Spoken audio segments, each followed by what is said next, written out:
America কি এবার ছোট আকারের পারমাণবিক বোমা ব্যবহারের রাস্তায় হাঁটার কথা ভাবছে? আর যদি সত্যিই ভাবে, তাহলে তার পরের নিশানা কি ইরান হতে পারে? আজ 6ই আগস্টের সকালে আমেরিকা থেকে যে খবরটা এসেছে সেটা শুনে এই প্রশ্নগুলো ওঠা খুব স্বাভাবিক। আজকের ভিডিওতে আমরা 3টে জিনিস বুঝব। প্রথমত, আসলে রিপোর্টে কি বলা হয়েছে। দ্বিতীয়ত, এই ট্যাকটিক্যাল নিউক্লিয়ার বোমা জিনিসটা আসলে কি এবং কতটা ভয়ঙ্কর। আর তৃতীয়ত, গত কয়েকদিনের কোন কোন ঘটনা এই খবরটার সঙ্গে জুড়ে যাচ্ছে। তাহলে চলুন একদম গোড়া থেকে শুরু করা যাক। আজ 6ই আগস্ট অর্থাৎ আজ সকালে আমেরিকার সংবাদ মাধ্যম এনবিসির একটি রিপোর্ট সামনে আসে। এই রিপোর্টে দাবি করা হয়েছে পেন্টাগন তাদের পারমাণবিক রণকৌশল বদলানোর কাজ করছে। সহজ কথায়, পারমাণবিক যুদ্ধ লড়ার পদ্ধতিটাই নতুন করে সাজানোর চেষ্টা চলছে।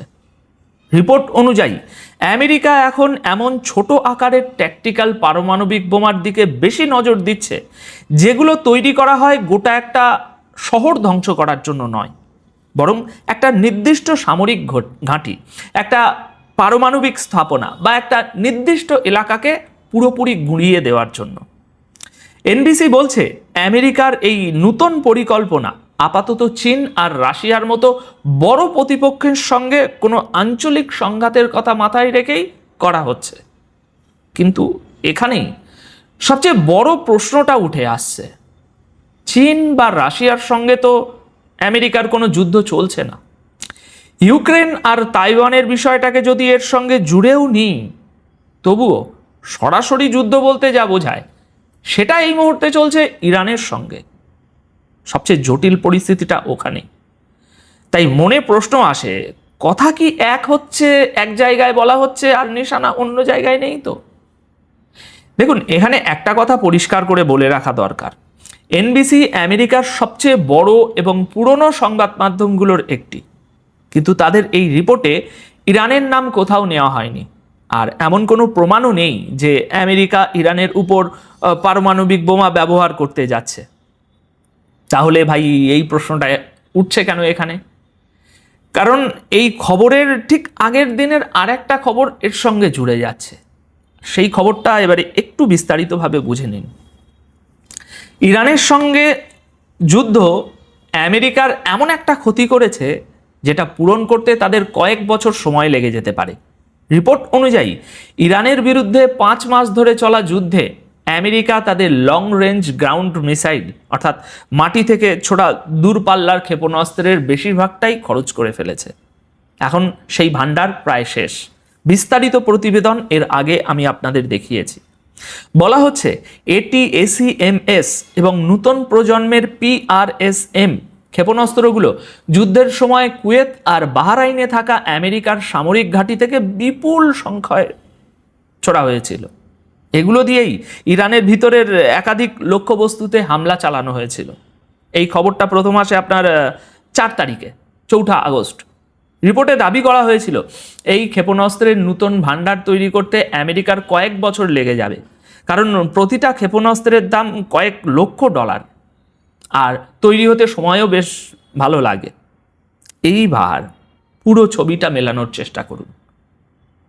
একদিকে দূরপাল্লার নির্ভুল ক্ষেপণাস্ত্রের ভান্ডার প্রায় শূন্য, আর ঠিক তার পরের দিনই খবর আসছে পেন্টাগন পারমাণবিক রণকৌশল বদলানোর কাজ করছে এবং ছোট ট্যাকটিক্যাল পারমাণবিক অস্ত্রকে যুদ্ধ পরিকল্পনায় আগের চেয়ে অনেক বেশি গুরুত্ব দেওয়ার কথা ভাবছে। অথচ এতদিন এই অস্ত্রগুলোকে একরকম সরিয়ে রাখা হয়েছিল। তাই প্রশ্নটা উঠছে, ক্ষেপণাস্ত্রের এই ঘাটতি কি আমেরিকাকে এই বিকল্পের কথা ভাবতে বাধ্য করলো, নাকি এই পরিবর্তন সত্যি শুধু চীন আর রাশিয়ার মতো বড় সামরিক প্রতিপক্ষের কথা মাথায় রেখেই করা হচ্ছে? এখন অনেকের মনেই একটা প্রশ্ন থাকতে পারে যে ভাই অনুপ, এই ট্যাকটিক্যাল পারমাণবিক বোমা জিনিসটা আসলে কি, আর এটা ঠিক ভাই কতটা ভয়ঙ্কর? তাহলে আসুন বিষয়টা একটু ছোট করে সহজভাবে বুঝে নেওয়া যাক। দেখুন, ট্যাকটিক্যাল পারমাণবিক বোমা এমনভাবে তৈরি করা হয় যাতে গোটা শহরের বদলে একটা সামরিক ঘাঁটি বা একটা পারমাণবিক স্থাপনা বা একটা নির্দিষ্ট এলাকাকে পুরোপুরি ধ্বংস করা যায়। অর্থাৎ হিরোশিমা নাগাসাকির মতো ব্যাপার হবে না, কিন্তু এটাকে খুব দুর্বল অস্ত্র ভাবলেও মস্ত বড় ভুল হবে। ছোট বলার মানে এই নয় যে ক্ষতিও ছোট হবে, ক্ষতি বড়ই হবে। এদের ওজন মডেল অনুযায়ী আলাদা আলাদা হয়। আকাশ থেকে ফেলা অনেক ট্যাকটিক্যাল পারমাণবিক বোমার ওজন মোটামুটি 300 থেকে মোটামুটি ওই 500 কিলোগ্রামের আশেপাশে থাকে। আর এটা কিন্তু গোটা বোমার ওজন, শুধু ওই পারমাণবিক উপাদানের নয়।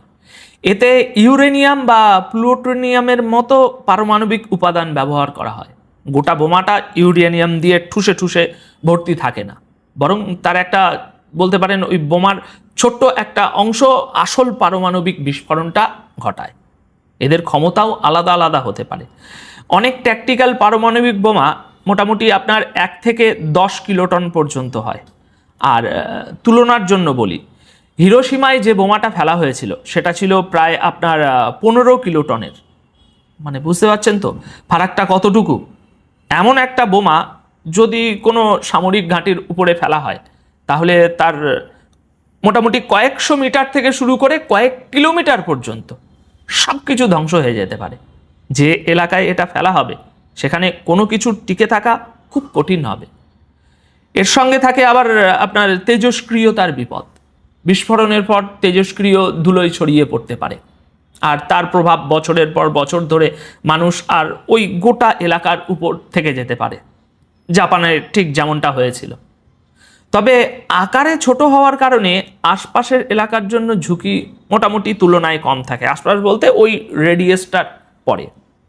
অর্থাৎ পরিকল্পনা কিছুটা এই রকম, এমনভাবে আঘাত করো যাতে কাজটাও হয়ে যায় অথচ এদিক ওদিক খুব বেশি ক্ষতি না হয়। এবার আরও দুটো বিষয় এর সঙ্গে একটু জুড়ে নিন, যেগুলো আমি আগেই জানিয়েছিলাম, এখন জুড়ে দেওয়ার কাজ করছি। প্রথমটা হলো, আমেরিকা এখন ইরানের আশেপাশে থাকা বেশ কয়েকটি আরব দেশ থেকে নিজেদের সেনা কমাচ্ছে। এ বিষয়ে বিস্তারিত প্রতিবেদন দেখেছেন। আর দ্বিতীয়টা হলো, এই দুরাত আগে আমেরিকা মধ্যপ্রাচ্য থেকে নিজেদের নাগরিক সরিয়ে নেওয়ার জন্য একটা সতর্কবার্তা জারি করেছিল। এটাও জানেন, বলা হয়েছিল যত তাড়াতাড়ি সুযোগ পাওয়া যায় বেরিয়ে যান, আর ফিরে যাওয়ারও কোনো ওখানে দরকার নেই। দেখুন, এখানে আমি একটা কথা স্পষ্ট করে বলে দিতে চাই, আমি বলছি না যে আমেরিকা ইরানের উপর পারমাণবিক হামলা করতে যাচ্ছে। আমি শুধু আজকের এই বড় খবরটার সঙ্গে আগের দিনের ওই ঘটনাগুলো জুড়ে দিয়ে আপনাদের একটা বড় ছবি একটু বোঝানোর চেষ্টা করছি। এই ছবিতে কোন কোন দৃশ্য ইতিমধ্যেই সামনে চলে এসেছে আর কোন দৃশ্য এখনো আড়ালে রয়ে গেছে। আর এখানেই পরিস্থিতি কিন্তু নতুন মোড় নিচ্ছে। মনে রাখবেন, ঠিক এই সময়েই আমেরিকা আর ইরানের মধ্যে হরমুজ প্রণালী খুলে দেওয়া নিয়ে আলোচনা চলছে। আগের ভিডিওতে বলেছিলাম আজই এই বিষয়ে সিদ্ধান্ত হতে পারে। কিন্তু আমার কাছে সর্বশেষ যে তথ্য আছে তাতে মনে হচ্ছে ইরান এখনও নিজেদের কিছু কঠিন শর্ত সামনে রাখছে। আর সেই কারণেই আলোচনা হয়তো একটা কঠিন পর্যায়ে ঢুকে পড়তে পারে। ভাঙবে বলবো না, কঠিন। এখন যদি এই আলোচনা ব্যর্থ হয় তাহলে আবার যুদ্ধ শুরু হবে। আর তখন আমেরিকা কোন রাস্তায় হাঁটে সেটা সময়ই বলবে। এখানে আরও একটা দিক আছে যেটা খুব ভালোভাবে বোঝা দরকার। ট্যাকটিক্যাল পারমাণবিক অস্ত্র ব্যবহার হয়ে গেলেও অনেক সময় আপনি কি জানেন সেটা বোঝা যায় না যে এটা পারমাণবিক অস্ত্র ছিল। ইসরায়েলের বিরুদ্ধে অভিযোগ রয়েছে যে তারা গাজাতে এমনটা করেছে, কিন্তু কারো কাছে কি এর কোনো প্রমাণ আছে? তাই খবরটা হালকাভাবে নেওয়ার মতো নয়, বেশ গুরুতর। এখন অনেকেই হয়তো বলবেন আমেরিকা কিছুই করতে পারবে না। তাহলে এখানে একটা কথা আপনাদের একটু মনে করিয়ে দিই, একটু ধৈর্য ধরুন। ইরানের সর্বোচ্চ নেতা, ইরানের প্রতিরক্ষা মন্ত্রী, IRGC, তাদের সেনাবাহিনী, অসংখ্য কমান্ডার, বহু পারমাণবিক বিজ্ঞানী এই আমেরিকা আর ইসরায়েলের হামলাতেই কিন্তু প্রাণ হারিয়েছেন। আর যারা বলেন যে ট্রাম্প শুধু হুমকি দেন, তাদের আজ বলি, ট্রাম্প হুমকি দেওয়ার পর কিন্তু প্রতিবারই হামলা করেছেন। গত বছরের জুন থেকে এই বছরের ফেব্রুয়ারি পর্যন্ত কবে করেননি? দেখুন, আবেগ এক জায়গায়, আমরা কি চাই কি হোক কি না হোক সেটাও এক জায়গায়, কিন্তু বাস্তব একেবারে আলাদা জিনিস। যেটা আপনাদের সামনেই রয়েছে। খবর আসে, আবার অনেক সময় খবর আনা হয়, পরিবেশটা যাচাই করে দেখা হয় যে এর প্রভাব কি, এর প্রতিক্রিয়া কি। এটাও ইরানের উদ্দেশ্যে একটা ইঙ্গিত হতে পারে যে আমরা সামনে কি করতে পারি। আলোচনা তো আজ চলছে, কিন্তু দেখে নাও। তবে এর উল্টো দিকেও একটা প্রশ্ন থেকে যায়, ইরান কি পূর্ণাঙ্গ পারমাণবিক বোমার আগেই ট্যাকটিক্যাল পারমাণবিক বোমা বানিয়ে ফেলেনি তো, বা ফেলছে? কারণ প্রক্রিয়া কিন্তু একই, শুধু ইউরেনিয়াম ব্যবহারের যে বিষয়টা সেটা কম বেশি হয়।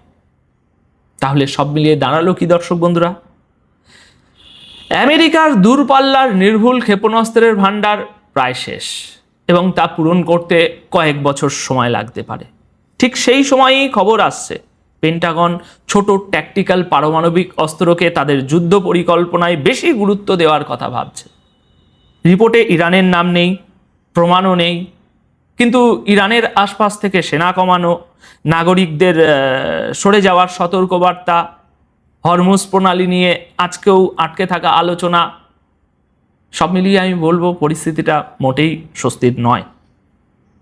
এবার আপনাদের কাছে আমার প্রশ্ন, আপনার কি মনে হয় পেন্টাগনের এই যে রণকৌশল বদল সত্যি চীন আর রাশিয়ার কথা ভেবে করা হচ্ছে যেমনটা তারা বলছে, নাকি ক্ষেপণাস্ত্রের ঘাটতি ঢাকতে ইরানের দিকেই ইঙ্গিত দেওয়া হচ্ছে? আপনার মতামত কমেন্ট বক্সে অবশ্যই জানাবেন। সুপ্রিয় দর্শক, আসসালামু আলাইকুম। আপনাদের সবাইকে স্বাগত জানাচ্ছি এখনকার আলোচনা। আপনাদের সঙ্গে আছি আমি সিরাজুল ইসলাম। দর্শক, দুটো গুরুত্বপূর্ণ খবর আছে। একটা খবর হচ্ছে ইরানের জাতীয় নিরাপত্তা বিষয়ক সংসদীয় কমিটির প্রধান তিনি বলেছেন মধ্যপ্রাচ্য অঞ্চল থেকে খুব শিগগিরই মার্কিন বাহিনীকে বহিষ্কার করা হবে। খুবই গুরুত্বপূর্ণ কথা। যখন ডোনাল্ড ট্রাম্প ইরানকে ভয়ঙ্কর হামলার জন্য হুমকি দিচ্ছেন, তখন ইরানের পক্ষ থেকে এই কথা বলা হলো, এবং বলছেন কে? ইরানের সর্বোচ্চ জাতীয় নিরাপত্তা বিষয়ক সংসদীয় কমিটির প্রধান। আর আরেকটা গুরুত্বপূর্ণ খবর জাস্ট এই কিছুদিন আগে এসেছে, এখনো মেইন স্ট্রিম চ্যানেলে আসেনি। সে খবরটি হচ্ছে ইরানের উপর থেকে বেশ কিছু নিষেধাজ্ঞা প্রত্যাহার করেছে মার্কিন অর্থ মন্ত্রণালয়। তার মানে কি? তাহলে কি ইরানের সাথে আমেরিকার খুব দ্রুতই কোনো চুক্তি হতে যাচ্ছে বা সমঝোতা কোনো কিছু হবে? অবশ্য আগেও নিষেধাজ্ঞা প্রত্যাহারের ঘোষণা দিয়েছিল, কিন্তু পরবর্তীতে ডোনাল্ড ট্রাম্প প্রথমে সমঝোতা লঙ্ঘনের বা অমান্য করার ঘোষণা দেন। পরবর্তীতে তো দুই দেশের ভেতরে 13-14 দিন যুদ্ধ হলো। এবার আসলে কি হতে যাচ্ছে? তবে নিষেধাজ্ঞা প্রত্যাহারের ঘোষণা কিন্তু আমেরিকার পক্ষ থেকে দেয়া হয়েছে। এদিকে ওমানের সাথে ইরানের যে হরমুজ প্রণালী ব্যবস্থাপনার বিষয়ে যে আলোচনা হচ্ছিল, সেই আলোচনা চূড়ান্ত হয়েছে এবং চুক্তি হয়েও গেছে এমন কথা বলা হচ্ছে। তবে ইরানের পক্ষ থেকে ভিন্ন কথা বলা হচ্ছে। কি সেই ভিন্ন কথা? এদিকে ইরানের পররাষ্ট্রমন্ত্রী সাইয়েদ আব্বাস আরাকচি শুক্রবার পাকিস্তান সফরে যাবেন। তার মানে বেশ কিছু ঘটনার ভেতরে ঘটছে। আইআরজিসির পক্ষ থেকে ঘোষণা দেওয়া হয়েছে। এই পরিস্থিতির ভেতরেও সম্মিলিত একটা মহড়া হতে চাচ্ছে বিরাট বিশাল। আর আইআরজিসির পক্ষ থেকে ঘোষণা দেওয়া হয়েছে তারা নতুন করে নতুন ধরনের জাহাজ বিধ্বংসী ব্যালিস্টিক ক্ষেপণাস্ত্র তারা মোতায়েন করবে আমেরিকার বিরুদ্ধে লড়াই করার জন্য। সুপ্রিয় দর্শক, এই বিষয়গুলো নিয়ে এখনকার ভিডিওতে বিস্তারিত আলোচনা করার চেষ্টা করব। আশা করি আলোচনা ভালো লাগবে এবং আপনারা শেষ পর্যন্ত সঙ্গে থাকবেন। আর আলোচনা যদি ভালো লাগে লাইক কমেন্ট শেয়ার করবেন এবং চ্যানেলটি সাবস্ক্রাইব করে আমাদের পাশেই থাকবেন। দর্শক, চলুন বিস্তারিত আলোচনা করি।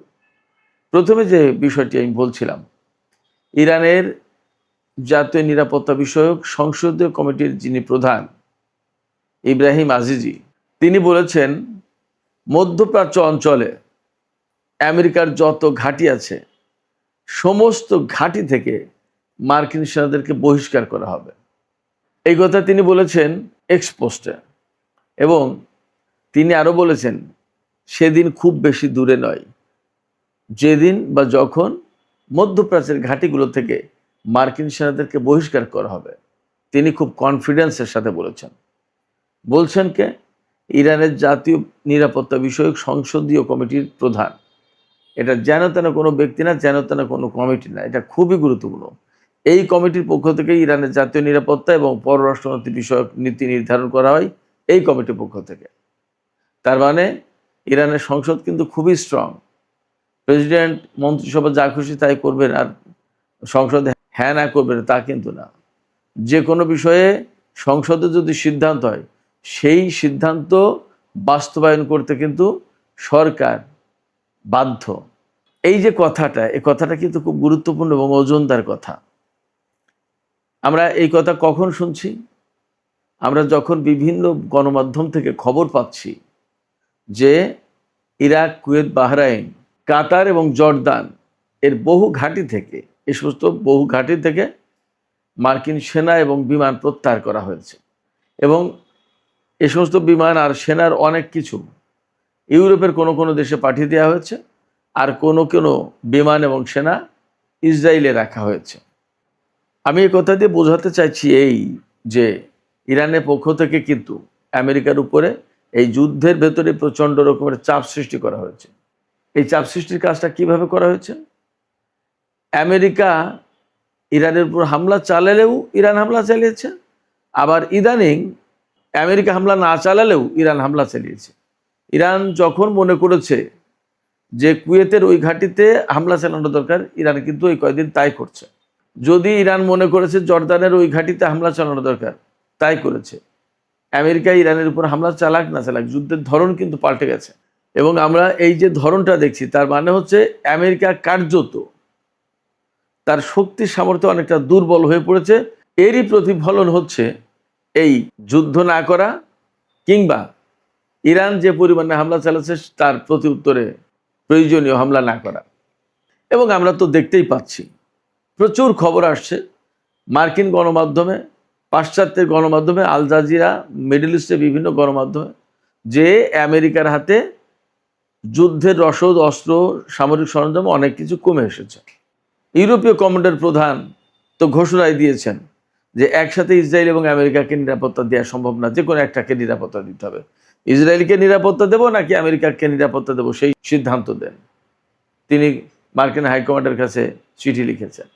এবং ডোনাল্ড ট্রাম্প ইরানের বিরুদ্ধে কোন অপ্রচলিত ব্যবস্থায় প্রচণ্ড রকমের শাস্তিমূলক পদক্ষেপ নিতে পারবে সেই পথ খুঁজে পাওয়ার জন্য আমেরিকার কমান্ডারদের কাছে ইমেইল করা হয়েছে। তাহলে চিন্তা করেন আমেরিকা আসলে খুব ভালো অবস্থায় নেই এবং তারা মধ্যপ্রাচ্যে যে সমস্ত ঘাঁটি গড়ে তুলেছিল এই ঘাঁটিগুলো তো একেবারে বেশিরভাগ চুরমার হয়ে গেছে।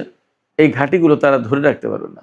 আপনারা শুনলে হয়তো অবাক হবেন, মধ্যপ্রাচ্যের 13টা ঘাঁটি, আমেরিকার 13টা ঘাঁটি মোটামুটি একদম শেষ। 13টা ঘাঁটি, খুব কঠিন অবস্থায় আছে আমেরিকা। এই জায়গা থেকেই ইরানের সংসদ সদস্য এবং জাতীয় নিরাপত্তা বিষয়ক সংসদীয় কমিটির প্রধান ইব্রাহিম আজিজ কথা বলতে পারছেন এবং তার বলার যথেষ্ট গ্রাউন্ড আছে বলে মনে হচ্ছে যে আমেরিকাকে খুব শিগগিরই মধ্যপ্রাচ্য থেকে বহিষ্কার করা হবে। দেখা যাক কি হয়। তবে এরই মধ্যে আরও কতগুলো বিষয় আছে, সেই বিষয়গুলো যদি এর সাথে রিলেট করা যায় তাহলে পরিস্থিতি আরও সহজে ব্যাখ্যা করা যাবে। আমি আগেই বলেছি দুটো শিরোনাম, একটা হচ্ছে ইরান জুড়ে বিরাট বিশাল সামরিক মহড়া দিতে যাচ্ছে, নৌবাহিনী, বিমান বাহিনী এবং স্থলবাহিনী সব বাহিনী সংযুক্ত থাকবে এবং যৌথভাবে মহড়া চালাবে।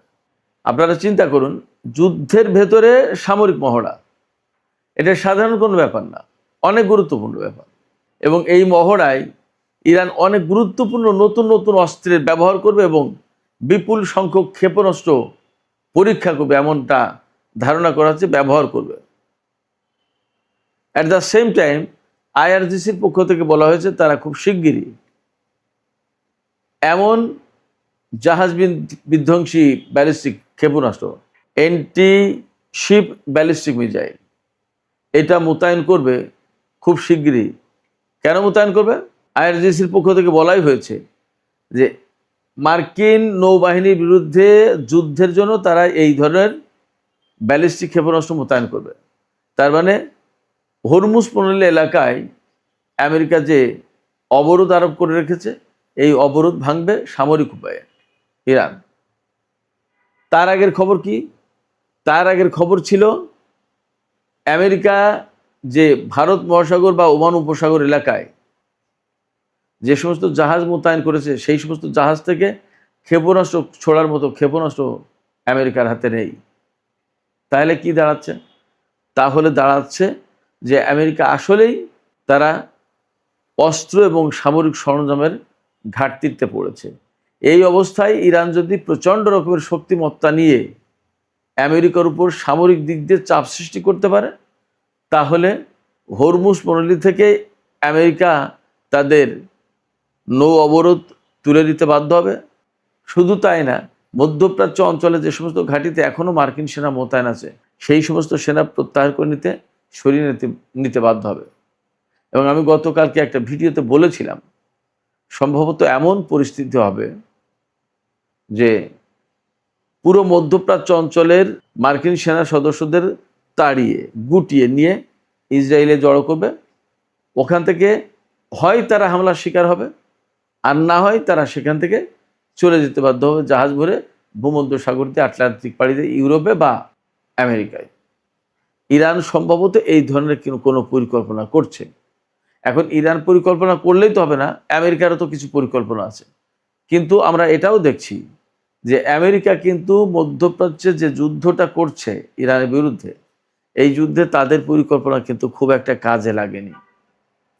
তারা কিন্তু এই পর্যন্ত বেসিক্যালি উইন করতে পারেনি, তারা লুজার, একথা বলতেই হবে।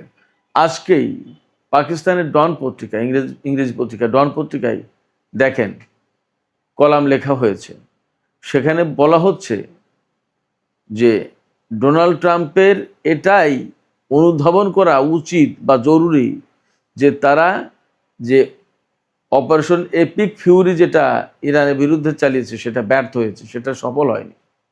অর্থাৎ 40 দিনের যে যুদ্ধ, সেই যুদ্ধে আমেরিকা যা চেয়েছিল তার তো কোনো কিছু অর্জন করা সম্ভব হয়নি। বরং উল্টো কি হয়েছে, হরমুজ প্রণালী আটকে গেছে। মধ্যপ্রাচ্য অঞ্চলে আমেরিকা যে সমস্ত ঘাঁটি ছিল সেই ঘাঁটিগুলো ধ্বংস হয়ে গেছে। মধ্যপ্রাচ্যে আমেরিকার যে মাতব্বরি ছিল, সারা বিশ্বে যে প্রভাব ছিল, সেইগুলো শেষ। আমেরিকার অস্ত্রের যে ধার ভার ছিল, আমেরিকার অস্ত্র নিয়ে মানুষের ভেতরে যে সমীহ ভাব ছিল, সেগুলো শেষ। কারণ ইরানের কাছে এগুলো টিকতে পারেনি।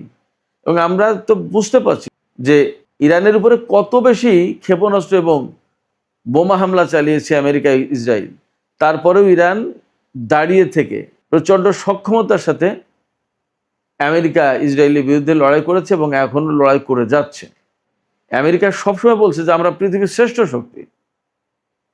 যদি তাই ধরে নিই, তাহলে সেই শ্রেষ্ঠ শক্তি প্লাস মধ্যপ্রাচ্যের সবচেয়ে বড় শক্তি সামরিক দিক দিয়ে ইসরায়েল, সেই বড় শক্তি, দুটো বড় শক্তি একসাথে যুক্ত হয়ে ইরানের সাথে যুদ্ধ করেছে এবং ইরান সমানে বুক চিতিয়ে লড়াই করে যাচ্ছে এখনো পর্যন্ত। তাতে কি দাঁড়াচ্ছে? ভূ রাজনীতি, সমরনীতি, সামরিক কৌশল এবং সামরিক যে সমস্ত হিসাব নিকাশ, তার অনেক কিছু বদলে গেছে এবং সমস্ত সবকিছু পাল্টে যাচ্ছে।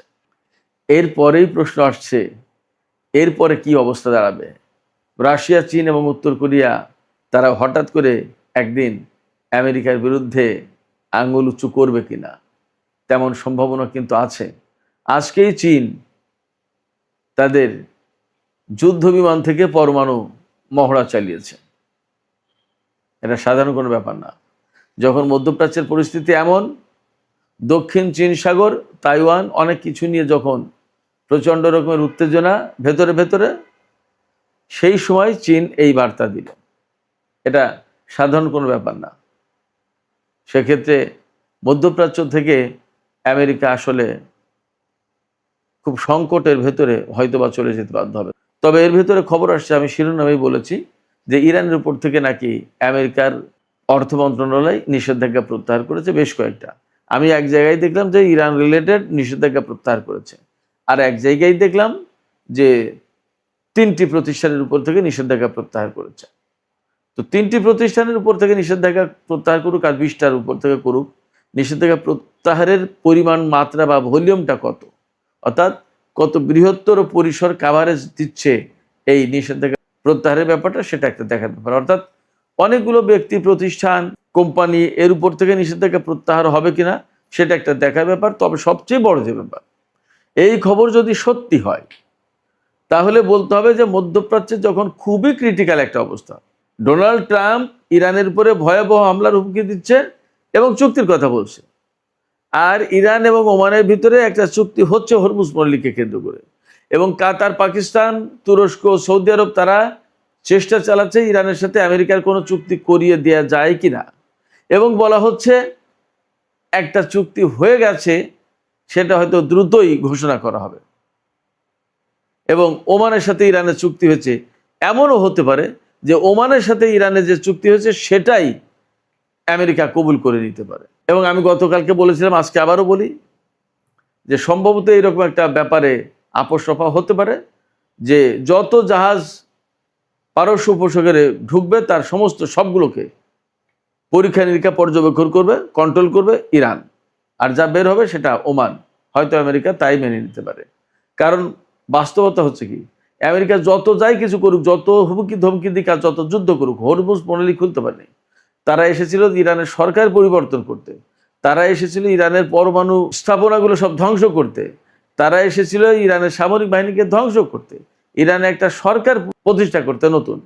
এগুলো কোনো কিছুই তো হয়নি। এখন যুদ্ধ হচ্ছে হরমুজ প্রণালী খুলবে কি খুলবে না। যে প্রণালী আগে যুদ্ধের আগে খোলা ছিল, সেই প্রণালী এখন খোলার জন্য যুদ্ধ করতে হচ্ছে। বাট আজ 5 মাস ধরে যুদ্ধ করেও সে প্রণালী খুলতে পারেনি। এ অবস্থায় একটা চুক্তি করে এখান থেকে মানিজ্যত নিয়ে হয়তো সরে পড়ার একটা ব্যবস্থা করার চেষ্টা করছে আমেরিকার সরকার। এছাড়া তার সামনে বিকল্প নেই, লাভ হবে না খুব একটা, যা পরিস্থিতি দেখা যাচ্ছে। সেই জায়গায় একটা চুক্তি যদি হয়ে যায়, দেখা যাক কি হয়। আমরা মনে করি যে যদি চুক্তি হয় এবং চুক্তির মধ্য দিয়ে যদি শান্তি পেরে, সেটাই বড় কথা। আব্বাস আরাকচি যেহেতু শুক্রবারে পাকিস্তান সফরে যাচ্ছেন, তাতে মনে হচ্ছে ডিপ্লোম্যাটিক একটা প্রক্রিয়া শুরু হয়েছে এবং ভেতরে ভেতরে কিছু গড়াপিটা হচ্ছে। দেখা যাক কি হয়। সুপ্রিয় দর্শক, এখনকার আলোচনা এখানে শেষ করতে চাইছি। আপনাদের মতামত জানতে চাই, কি মনে হচ্ছে, কোন অ্যাঙ্গেল থেকে কোন দিক দিয়ে একটা চুক্তি হতে যাচ্ছে বা আদৌ হচ্ছে কিনা, কি মনে হয় আপনাদের? আপনাদের কি মনে হয় যে আসলে আমেরিকা এই মুহূর্তে খুবই চাপের ভেতরে, নাকি ইরানের চাপের ভেতরে? আপনাদের মতামত জানিয়ে কমেন্টে লিখতে পারেন।